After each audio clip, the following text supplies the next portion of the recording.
जंगल शांत था। रात का अंधेरा हर तरफ फैला हुआ था, जैसे किसी ने काले रंग की चादर ओढ़ा दी हो। बिल्कुल खामोश, डरावना। हर कदम पर ऐसा लगता था जैसे कोई छुपकर देख रहा हो। हवा में घना कोहरा छाया हुआ था, घुटन भरा। हर सांस लेना मुश्किल हो रहा था, जैसे कोई अदृश्य शक्ति आपको रोक रही हो। ये अपने रास्ते की हर चीज को निगल रहा था, बस एक भयानक सन्नाटा छोड़कर। रास्ते का कोई अंत नहीं दिख रहा था। पेड़ टेढ़े मेढ़े और पुराने अपनी मुड़ी हुई डालियों से आसमान को चीर रहे थे। उनकी छाया में छुपे रहस्य और भी गहरे हो गए थे। उनके पत्ते सूखे और काले हवा में राज की बातें कर रहे थे।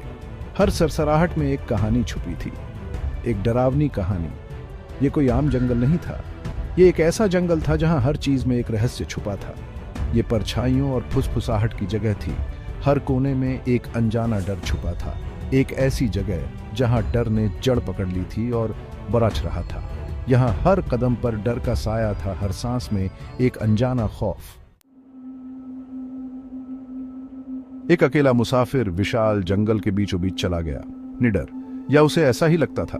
वो एक मिशन पर था, जंगल की गहराई में बने एक भूले हुए मंदिर की तीर्थ यात्रा पर। वो मकसद के साथ चला। उसके कदमों की आवाज ही इस भयानक सन्नाटे को तोड़ रही थी। वो उन आंखों से बेखबर था जो उसका पीछा कर रही थी, परछाइयों से उसकी हरकत पर नजर रखे हुए। जंगल ने अपनी सांसें रोक रखी थी, इंतजार कर रहा था। जैसे जैसे अंधेरा बढ़ता गया, जंगल जिंदा हो उठा। हर कोने में एक रहस्यमयी ऊर्जा महसूस हो रही थी, जैसे कोई अदृश्य शक्ति वहां मौजूद हो। अजीब आवाजों ने सन्नाटे को चीर डाला। ये आवाजें किसी अनजानी दुनिया से आती प्रतीत हो रही थीं, जैसे कोई पुरानी कहानी अपने आप को दोहरा रही हो। पेड़ों के बीच हवा गरजी, उसका नाम पुकारा। हर पत्ता, हर शाखा एक अजीब सी ध्वनि उत्पन्न कर रही थी, जैसे वे भी इस रहस्य का हिस्सा हो। विशाल आगे बढ़ता रहा। उसका दिल तेजी से धड़क रहा था। हर कदम के साथ उसकी धड़कन और तेज हो रही थी। तभी उसने उसे देखा, दूर से कुछ सफेद रंग का। वो आकृति स्थिर थी, लेकिन उसकी उपस्थिति ने विशाल को जड़ कर दिया। कुछ अस्वाभाविक सी चीज की एक झलक। उसकी आंखें उस आकृति पर टिकी रहीं, जैसे वो कोई पुराना रहस्य खोलने वाली हो। वो रुक गया, उसका खून जम गया। उसकी सांसें थम गईं और समय जैसे ठहर गया। वो आकृति उतनी ही तेजी से गायब हो गई जितनी तेजी से वो दिखाई दी थी, जैसे वो कभी वहां थी ही नहीं। उसे अपनी ही सूरत पर शक करने पर मजबूर कर दिया। क्या उसने सच में कुछ देखा था या ये सिर्फ उसकी कल्पना थी? विशाल के मन में सवालों का तूफान उठ खड़ा हुआ। भाग 4, डर का सामना। जंगल अब जिंदा था। फुसफुसाहट ने उसे घेर लिया, उसे चिढ़ा रहे थे। हवा ठंडी हो गई, उसकी त्वचा को चुभ रही थी।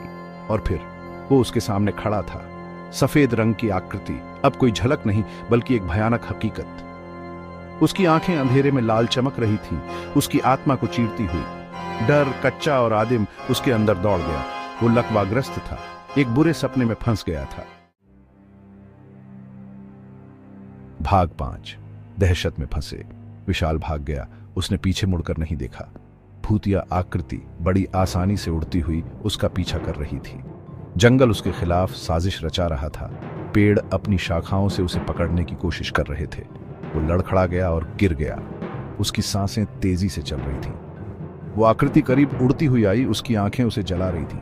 वो फंस गया था। इस भूतिया जंगल के चंगुल से बचने के लिए कहीं नहीं था। भाग 6, बुरे सपने से पलायन। ये एक ऐसी रात थी जिसे विशाल कभी नहीं भूल सकता था। पूरी रात वो भागता रहा। हर दिशा में अंधेरा और डरावनी आवाजें उसे घेर रही थीं। उसका हर कदम दहशत से भरा हुआ था। हर पत्ता, हर शाखा उसे रोकने की कोशिश कर रही थी। जैसे ही सुबह हुई, उसने आशा की एक किरण देखी। जंगल का किनारा अब दूर नहीं था। ताकत का आखिरी इस्तेमाल करते हुए वो बाहर निकल गया, जैसे किसी ने उसे नई जिंदगी दी हो। ओस से सराबोर घास पर गिर गया। उसकी सांसें तेज चल रही थीं, लेकिन दिल में एक सुकून था। उसके पीछे जंगल शांत खड़ा था, जैसे वो भी थक गया हो। बुरा सपना खत्म हो गया था या हुआ था। विशाल के मन में अभी भी संदेह था। विशाल जानता था कि वो उस रात की याद से कभी नहीं बच सकता। वो पल हमेशा उसकी यादों में ताजा रहेगा। भूतिया जंगल हमेशा उसकी आत्मा का एक टुकड़ा अपने पास रखेगा। वो जानता था कि यह अंत नहीं, बल्कि एक नई शुरुआत।